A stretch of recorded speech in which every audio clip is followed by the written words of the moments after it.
నేను అడిగేవాడిని, నాకు మీరంత సమయం ఇవ్వట్లేదు కానీ అక్కడున్న పిల్లలకి అంత సమయం ఎందుకు ఇస్తున్నారని. అప్పుడు ఆయన ఒక మాట చెప్పారు, ఫ్యాక్షన్లో ఎవరన్నా చనిపోతే కుటుంబ సభ్యులందరూ ఒక ప్రతిజ్ఞ తీసుకుంటారు, చంపినోళ్ళని తిరిగి చంపాలని.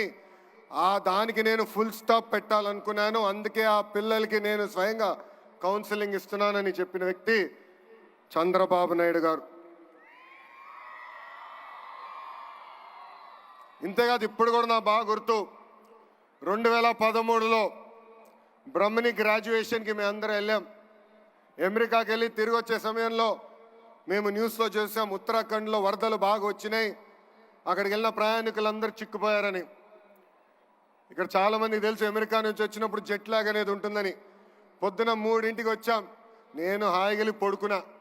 మధ్యాహ్నం లేచి బయటకు వచ్చి అమ్మని అడిగా, నాన్నగారు ఎక్కడున్నారంటే ఇప్పుడే ఢిల్లీకి వెళ్ళారు, ఉత్తరాఖండ్లో ఏం జరుగుతుందో తెలుసుకుందామని బయలుదేరారని. అక్కడ బయలుదేరిన వ్యక్తి ఢిల్లీ నుంచి ఉత్తరాఖండ్కి వెళ్ళి ఏకంగా 510 మంది తెలుగులు అక్కడ చిక్కుకుంటే ప్రత్యేక విమానం వేసి వాళ్ళని హైదరాబాద్కి తీసుకొచ్చారు.